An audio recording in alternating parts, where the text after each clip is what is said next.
Magandang araw sa inyong lahat. Ako si Emma, taga Tagbilaran.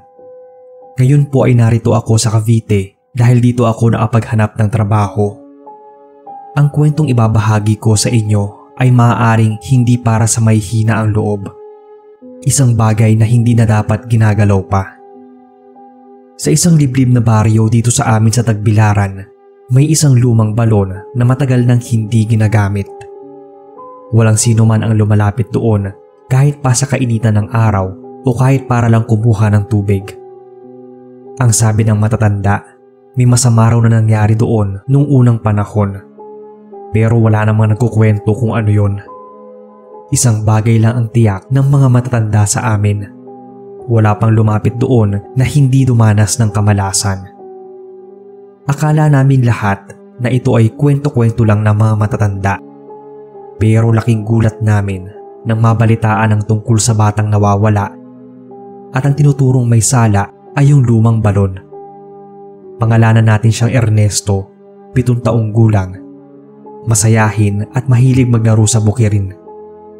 Huling nakita daw siya ng kanyang ina malapit sa lumang balon. Pinaglalaroan ng isang tansong tansan na pinapaikot-ikot niya sa bato. Hindi na siya nakita pang muli simula nun. Nagtipon ang mga residente para hanapin siya. Sa unang gabi ng paghahanap, may ilang nakarinig ng mahihinang bulong mula sa direksyon ng balon. Mahina at pilit. Parang tinatawag ang sinumang maglalakas loob na lumapit. Yun ang sabi-sabi nila na hindi ko naman magawang paniwalaan. Ewan ko rin kung bakit. Hindi na nakatiis ang lahat hanggat hindi natitingnan ang balon.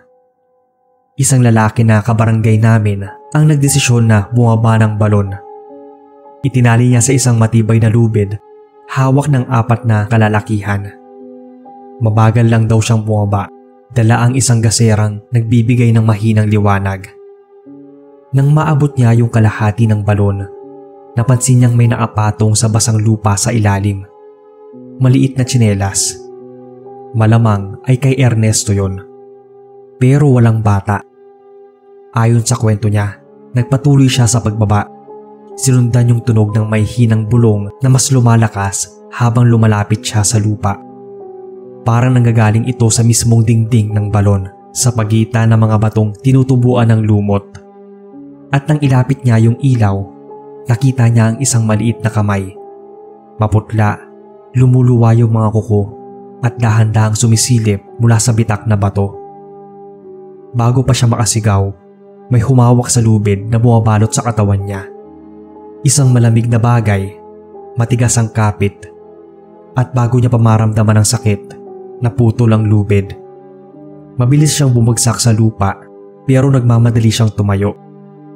Wala na ang kamay. Wala na rin yung bulong. Naging tahimik ang kung sino man yung nanakot sa kanya. Nang hilain nila ang lubid pabalik, nakita nilang parang may tumuka o kumagat dito. Watak-watak ang mga hibla.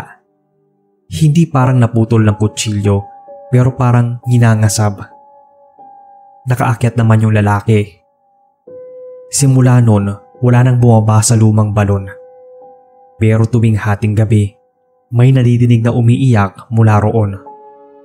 Tumadaan ka lang naman o di kaya'y nakatira malapit sa balon, madidinig mo talaga yung iyak ng kung sinong naroon. Hindi na yun mahina at hindi na pabulong. Malinaw yung tinig ng isang batang humihingi ng tulong. Pero ang sabi nga, kung sino man yung lalapit para tumulong ay hindi na muling makakabalik. Hindi na tumigil yung pag-iyak na nagmumula sa balon. Tuwing hating gabi, lalo itong lumalakas. Nakakalungkot, nakakapangilabot.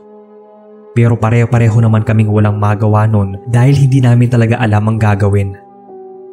Yun yung klase ng iyak na hindi mo mababaliwala. Parang tinatawag ka, hinihila papalapit kahit alam mong may mali. Sa unang linggo pagkatapos ng pagkawala ni Ernesto, ilang bata yung napansin ng kanilang mga magulang na lumalapit sa balon tuwing gabi na parabang hinihimok sila. Gising sila pero yung mga mata blanco na parang hindi nila alam kung nasaan sila at paano sila napunta doon. Mabuti na nga lang at may nakakita sa mga bata bago pa sila tuluyang makalapit sa balon. Sa pangalawang linggo, isang magsasaka ang nagbalik mula sa bayan at nadaanan ng lumang balon nang magtatakip silim na. Isang batang lalaki daw ang nakaupo sa gilid nito, nakatalikod, ni hindi gumagalaw. Nang tawagin niya raw ito, hindi yun sumagot. Nilapitan niya yung bata at nang hawakan ng balikat nito, bigla itong naglaho na para daw usok na tinangay ng hangin. Mula noon, wala nang muling naglakas loob para dumaan sa balon pagsapit ng dilim. Tapos meron pang kumakalat na kwento sa amin noon na isang gabi raw may isang lasing na lalaki ang bumalik sa baryo matapos maipag-inuman sa kabilang bayan. Palibhasa ay walang takot, hindi siya nag-alala nang marinig ang pag-iyak mula sa balon. Sa halip, lumapit pa siya at sumigaw. Tinatawag ang ano o sino man ang nasa loob. Bago pa siya makalayo, isang kamay ang mabilis na lumitaw mula sa kadiliman at hinablot yung kanyang paa. Natagpuan na lang daw ang kanyang katawan kinaumagahan ilang metro mula sa balon. Wala siyang sugat pero yung mga mata daw niya ay dilat na parang nanlaki sa takot. Nakabuka naman daw yung bibig niya na parang sumigaw bago siya mamatay. Hindi ko alam kung totoo yung kwento na to dahil hindi ko naman nakita. Noong mga panahon na yon, hindi pa uso ang teknolohiya at halos wala pang mga kamera ang mga tao, lalo at hindi naman sagana yung baryo namin noon. Mga 1993 to 1994 po pala to naganap at bata pa talaga ako noon. Pagkalipas ng mahigit isang buwan na pare-pareho kaming mga takot na sa lumang balon ay may isang matandang babae sa baryo ang nagkwento na halos hindi na naaalala ng iba. Nung panahon daw ng mga Kastila, may isang pamilya daw na pinaghihinalaang may kinalaman sa mga revolusyonaryo. Bilang parusa, isinilid ang kanilang anak, isang batang lalaki daw, sa loob ng balon at iniwan ito hanggang mamatay. Sinasabing sinubukan daw ng bata na umakyat at humingi ng tulong, pero walang sino mang naglakas loob na sagipin siya. Bali lumang alamat daw to, kaya hindi rin namin sigurado kung totoo nga ba. Ngayon, tuwing may nawawala o may naglalakas loob na lumapit sa balon, isang bagong boses ang sumasamang umiiyak sa loob. At kung pakikinggan mo mabuti tuwing hating gabi, hindi lang isa yung madidinig mong umiiyak at humihingi ng tulong. Ang paniniwala namin, maaaring dumami pa. Lalo na noong maging si Ernesto nga ay hindi pa rin namin mahanap kung nasaan. Tuloy ay walang ibang sinisisi ang mga kabaryo ko kundi yung lumang balon. Natitiyak naman daw kasi nila na yung balon na yon ang kumuha kay Ernesto. Hindi ko nga alam kung paano nangyari yon, kaya hindi na lang din ako masyadong nangialam sa kanila. Ang alam ko lang, inatakot ako noong mga panahon na yon at bata pa talaga.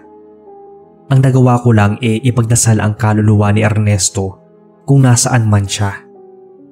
At hanggang sa pagtanda ko at pag-alis ng Tagbilaran, maging sa tulong ng mga pulis ay hindi na nahanap pa si Ernesto. Hanggang dito na lang po ang kwento ko. Sana ay mabasa ninyo.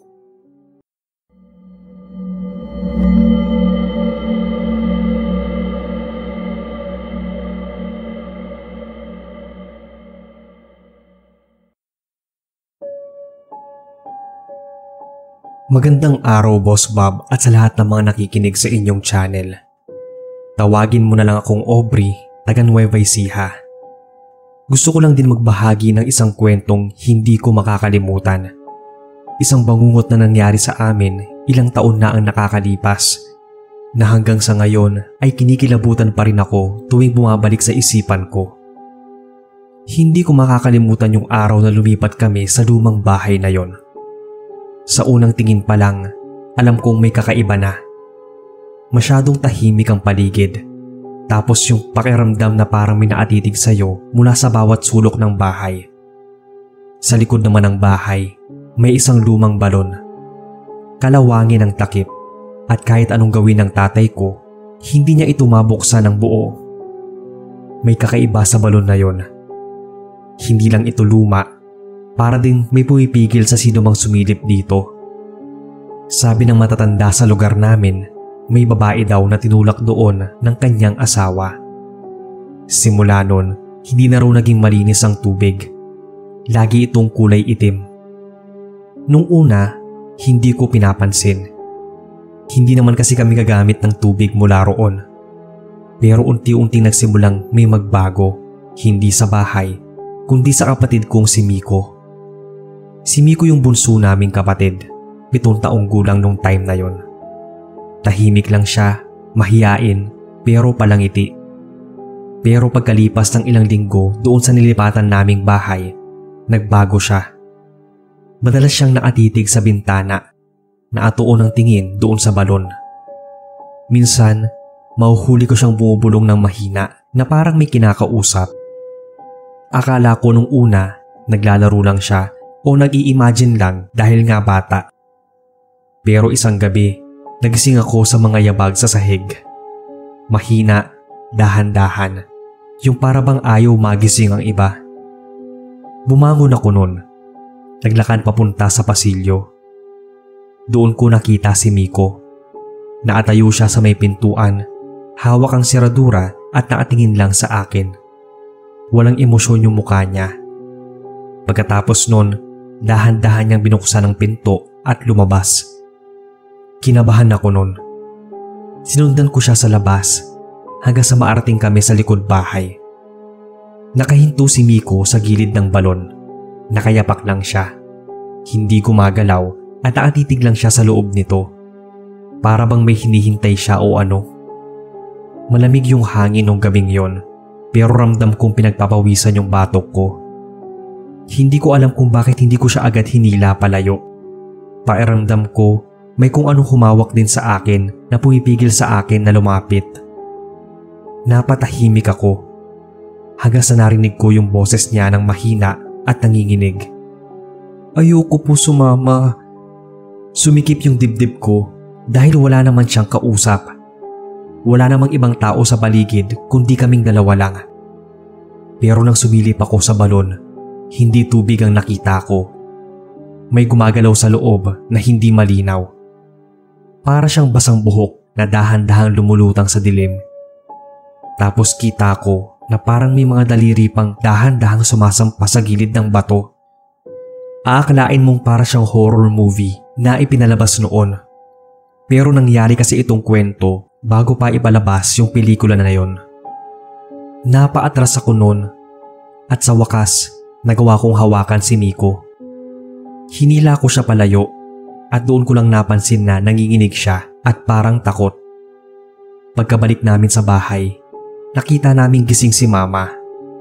Niyakap niya bigla si Miko at pinapakalma. Pero nang lumingon siya sa akin, may sinabi siya na nagpahinto sa puso ko. Ang sabi, kailangan daw niya ng kapalit. Maling tao raw ang nilagay nila noon. Hindi ko alam po anong sinasabi ni Miko. Pati nga si Mama nagulat sa sinabi ng kapatid ko. Pero maski pala siya ay nakaramdam ng kakaiba sa bahay na yon. Hindi ko na alam kung paano ako nakatulog kinagabihan. Pero kinabukasan, nagdesisyon ng mga magulang ko na aalis na raw kami. Hindi na kami magtatagal pa sa bahay na yon kahit nakakalipat lang namin. May kakaiba na kasing nangyayari. Ilang araw na simula nang lumipat kami doon. Nga po pala, nirentahan lang namin yung lumang bahay na yon. Kaya kung gugustuhin, anytime ay pwede kaming umalis. Mura lang kasi yung upa nung panahon na yon at may kalakihan naman din ang bahay para sa aming mag-anak. Kaya kahit luma din ay pinatus na ng mga magulang ko. Bago kami umalis, napasilip ulit ako sa balon. Maitim pa rin yung tubig. Mas maitim kaysa dati. Sa ilalim nito, parang may gumagalaw. Hindi ko na masyadong inusisa pa dahil nakakapangilabot. Ilang buwan ang nakalipas matapos ang nangyaring yon kay Miko. Matagal na rin kami nakaalis sa bahay na yon. Pero hindi natapos doon yung bangungot. Noong unang linggo pagkatapos naming lumipat sa ibang bahay, palaging tahimik si Miko. Hindi na siya naglalaro. Hindi rin siya masyadong kumakain. Para bang may bumago sa kanya. Tuwing gabi, gumigising siya ng bigla. Hinihingal at nakatitig sa dingding na para bang may nakikita na hindi namin nakikita. Minsan, nahuhuli ko siyang nakaupo sa kama, dilat ang mga mata pero hindi gumagalaw. Tinatawag ko siya pero hindi naman sumasagot. Kailangan ko pang kalugin ang balikat niya bago siya bumalik sa wisyo. Hanggang sa isang gabi, ako naman ang nagising. Ang init ng kwarto nun. Pero nang dumilat ako, nagtayuan ang mga balahibo ko. May natinig akong tunog. Mahina lang yon, pero dinig mo yung tunog ng tubig na marahang pumapatak sa sahig. Dahan-dahan akong bumangon.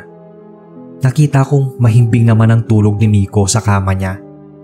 Pero ang basang mga yapak sa sahig yung pumukaw ng atensyon ko. May mga marka ng paa, maliit, basa at papalabas ng kwarto. Sinundan ko ito. Lumabas din ako ng kwarto.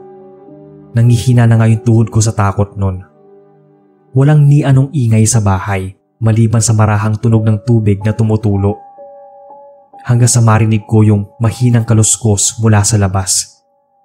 Chinek ko muna yung orasan at 3:00 na ng madaling araw. Lumapit ako sa bintana. Pigil ang hininga. Hindi ko alam kung bakit, pero parang may bumubulong nun sa isip ko na wag akong tumingin, na wag akong sumilip, pero ginawa ko pa rin. Doon, sa madilim na bakuran, nakatayo si Miko. Naatapat siya sa isang bagay na hindi dapat naroroon. Yung lumang balon sa dating bahay. Wala naman kaming balon sa nilipatan. Wala dapat yon sa likod bahay namin. Pero naroon yun noong mga oras na yon. Si Miko nakatayo sa gilid at parang may kung anong hinahawakan. Hindi ako maagalaw at makasigaw nun. Hanggang sa dahan-dahang tumingala si Miko diretso sa akin. Sa ilalim ng mga mata niya, nagdilim. May itim na tubig na dumadaloy. Napaatras ako, hinihingal at muling tumingin. Pero wala na siya sa labas. Nasa harapan ko na siya. Hindi ko na maalala ang mga sumunod na nangyari. Ang alam ko lang, nagising akong umiiyak, pawisan at nanginginig. Hindi ko alam kung panaginip lang ba ang lahat ng yon. Para kasing totoong nangyari. Pero pagtingin ko kay Miko, mahimbing siyang natutulog sa kanyang kama. Kaso sa sahig, naroon pa rin yung mga yapak na basa. Sa labas ng bintana, hindi ko na nakikita yung balon. Hindi ko alam kung ano ang gusto nitong ipahiwatig sa akin at sa aming pamilya. Pero nung mga panahon na yon, talagang binagabag ako. Paglipas naman ng panahon, nawala na rin yung mga bangungot ko tungkol doon at naging okay na rin si Miko. Sa ngayon ay may sarili na akong pamilya, ganoon din si Miko. Ang mga magulang ko naman ay nasa Nueva Ecija pa rin. Wala na akong naging balita tungkol sa dating nilipatan naming lumang bahay na may lumang balon. Hindi ko alam kung naibenta na ba yon o pinaparenta pa rin. Pero sana, yung mga sumunod at susunod na titira doon ay hindi nakaranas ng hilakbot ng tulad sa naranasan ko. Ito lang po ang kwento ko, Boss Bob.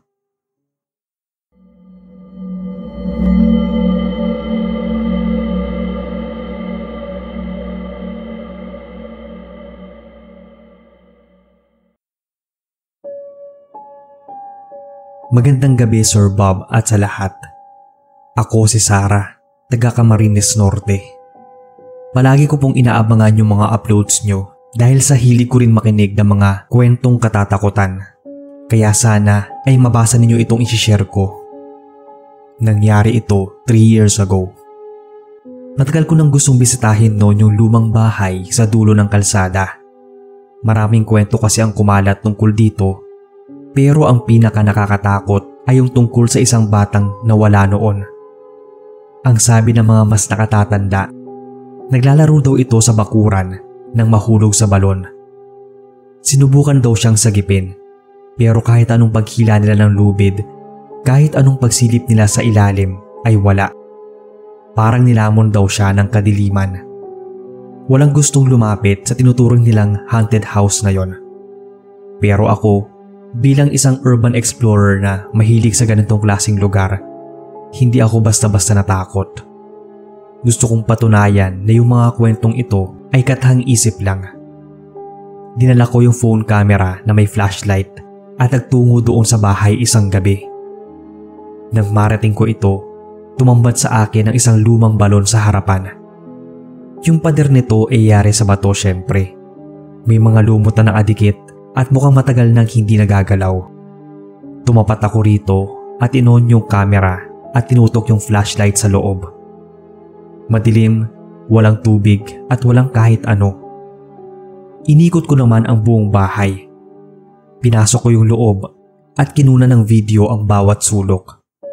Wala namang kakaiba. Wala din akong naramdaman. Isang inabandonang bahay lang yon na unti-unting nilalamon ng oras. Nang matapos, umalis na rin ako. Tiwalang napatunayan kong isa lang yung kwentong barbero. Pagka-uwi, in-upload ko yung video sa FB account ko. Ilang oras lang, may mga nag-comment na. Karaniwan, puro papuri at hiling na mag-explore pa ako ng ibang lugar. Hindi naman ako sikat talaga nung nag-upload pa ako. Pero may ilan din naman akong viewers at supporters. May isang nag-comment doon na agad kong napansin. Ang sabi, may batang nakatingin daw sa akin mula sa ilalim ng balon. Nanlamig ang mga kamay ko nang mabasa yon. Nagsitayuan ang mga balahibo ko. Agad kong binalikan yung video na nakunan ko. Sa unang tingin, wala naman akong napansin. Pero nung tinaasan ko yung brightness at in-slow yung motion ng footage na yon, may isang bagay akong hindi nakita noong andoon ako. Sa ilalim ng balon, sa kadiliman, may hugis. Nung una, parang anino lang. Akala ko nga sa akin. Pero habang tumatagal ang pagkakatitig ko, nagkaroon nito ng anyo. Isang bata. Hanggang sa mas naging malinaw pa. Maputla ang itsura nito. Parang walang mga mata pero nakatingin sa direksyon ko. At ang mas nakakatakot, hindi ito basta nakatingin lang. Nakahawak ang mga kamay nito sa gilid ng balon. At sa bawat segundo ng video, parang papalapit ito. Pinutol ko na yung video. Hinihingal pa ako nun at nanlalamig yung pawis ko sa batok. Pero bago ko pa ito maisara, isang comment yung lumitaw. Bumalik daw ako dahil gusto niya akong makausap. Ang lakas ng kabog ng dibdib ko nun. Hindi ko muna ginalaw yung phone at laptop ko at pinilit makatulog.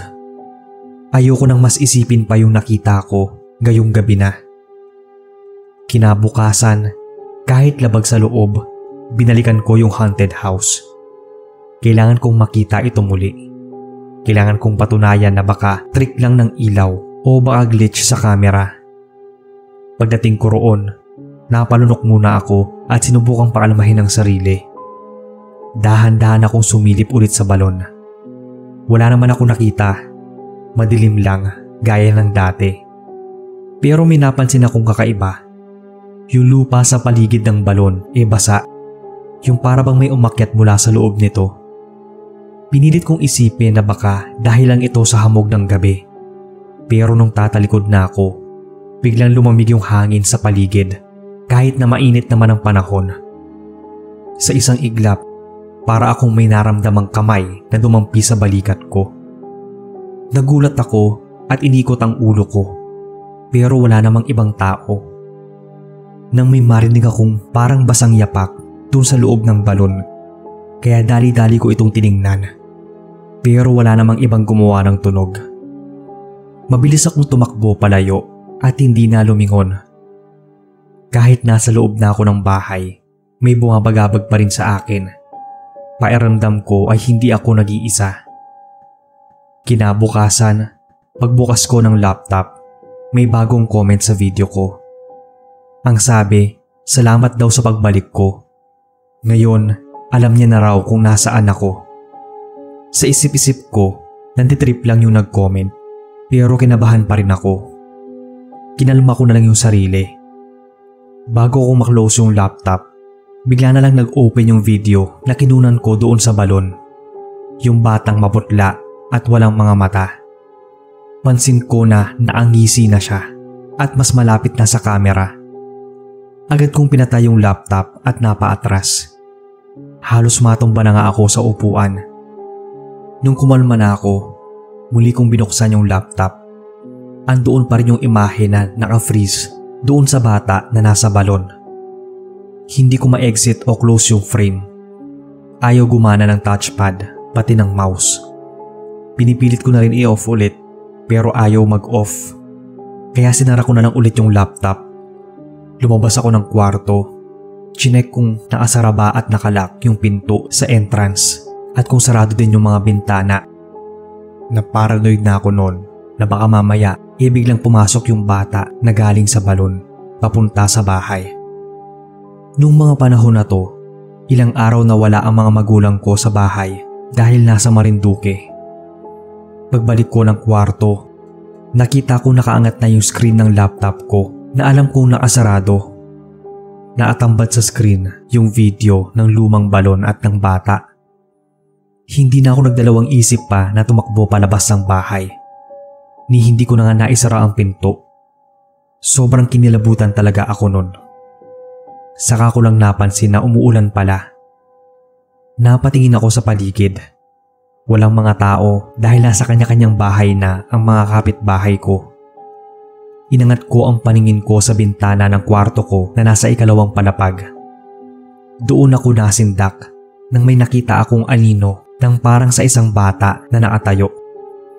Pakiramdam ko noon para akong hinihintay nito na bumalik. Vivideoan ko nga sana yung nakita ko, pero naiwan ko pala yung phone ko doon sa kwarto. Pagkurap ko, bigla namang nawala yung anino ng bata. Hindi ko alam kung namamalikmata lang ba ako noon. Pero dahil sobrang lakas na rin ng ulan, pumasok na ako sa loob ng bahay at nagpatuyo. Makalipas ang ilang minuto, umakyat na ako ng kwarto, binuksan ang laptop at naging maayos naman ang lahat. Dinilit ko na yung videos sa phone ko pati sa laptop. Maski yung in-upload ko sa Facebook, binura ko na rin. Nag-alay na rin ako ng dasal sa kung sino man yung batang yon, na sana ay hindi na niya ako gambalain. Matahimik na siya at kapanatagan para sa akin. Ako kasi yung tipo na nag-e-enjoy kapag mag-isa. Pero nung naranasan ko to, nakakaramdam na ako ng takot kapag mag-isa na lang ako.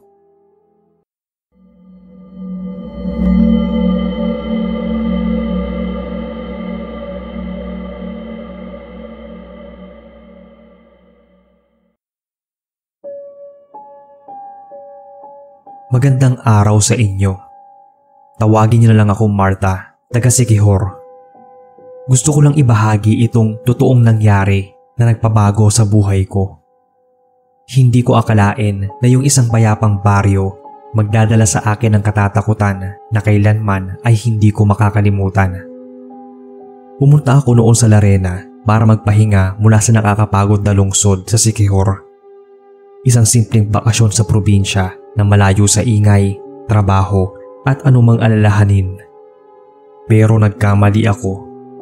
Hindi ko alam na may naghihintay sa akin. Tahimik yung isang baryo na yon sa Larena. Rinig mo ang mga huni ng ibon at mga kaluskos na mga dahon sa umaga. Banayad din ang hangin. Pero may isang bagay akong napansin. Isang lumang balon na naatayo sa gitna ng parang. Halos natatakpan nito ng mga gumagapang na damo at lumot. Sabi ng mga taga roon, may sumpa raw yung balon na yon. Hindi ko naman maintindihan kung bakit, pero walang paliwanag. Sinabi nila na matagal nang hindi ito nagagamit, na may mga taong nawala o nagkasakit matapos itong gamitin. Hindi ako naniwala. Wala naman sigurong masama kung kumuha ng tubig sa balon. Dahil nga may katigasan din ang ulo ko at gusto kong subukan kung totoo nga ba yung sinasabi nila. Nagdala ako ng timba at lubid.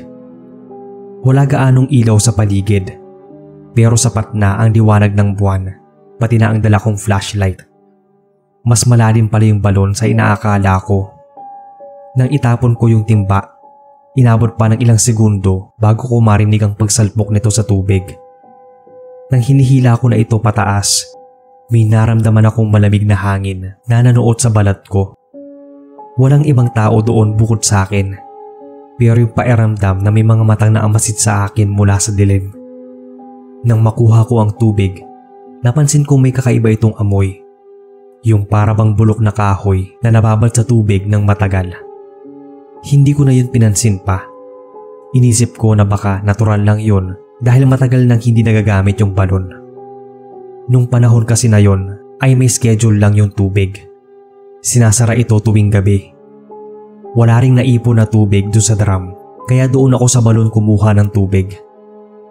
Pagbalik ko sa tinutuluyan, nag-ayos lang tapos natulog na. Nang magising, naramdaman kong malamig yung katawan ko kahit balot na balot ang kumot. Nang subukan kong gumalaw, hindi ko maigalaw yung mga kamay ko na para bang may puwersang pumipigil sa akin. Ramdam ko rin yung puwersa sa buong katawan ko. Nang makita ko ang isang babae na nakaupo sa gilid ng kama ko. Basa ang mahaba niyang buhok at nakasayad ito sa sahig. Hindi ko maaninag ng maayos yung mukha niya. Malabo kasi. Pero dinig ko yung tunog ng tubig na tumutulo mula sa kanyang katawan. Gusto kong bumangon noon at gusto kong magsalita o sumigaw. Pero wala akong magawa. Saka gumalaw yung babae.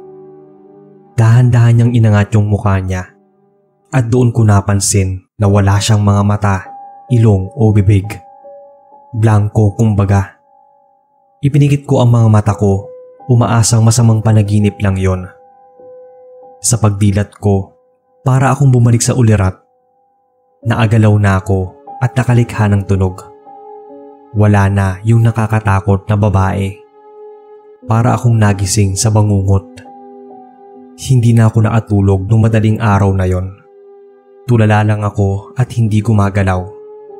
Hanggang sa mag-umaga na. Sa ilang araw kong pananatili sa Larena, ganoon lang ako. Laging tulala, hindi makakain ng maayos, hindi makatulog ng maayos. Sa bawat oras na nagdaan, parang ang lagi lang pumapasok sa isip ko ay yung lumang balon at yung nakakatakot na babaeng nakita ko sa panaginip. Napansin ng matandang caretaker ng tinutuluyan ko na lagi akong tulala. Minsan ay nakatitig lang ako doon sa balon sa may bandang kakahuyan, ilang metro ang layo mula sa tinutuluyan ko. Hinawakan niya ang ulo at balikat ko at nag-usal ng dasal. Nang bigla akong bumalik sa ulirat na parang umayos yung kalagayan ko pati na yung pag-iisip. Ang sinabi na lang ng matandang caretaker sa akin ay pinaglalaroan daw ako ng isipan ko at ng mga kwento-kwento tungkol sa lugar. Kaya dinasalan niya ako para daw mawala sa isip ko at hindi ko na maramdaman ang takot. Doon lang ako nahimasmasan. Nagpasalamat ako. Matapos yon ay nag-impake na ako para bumalik ng lungsod. Hindi ko alam kung anong misteryo ang meron doon sa lumang balon at sa lugar na yon, kung bakit ko yun naranasan. Kung pinaglaruan nga ba ako ng isipan ko o ng mga elemento.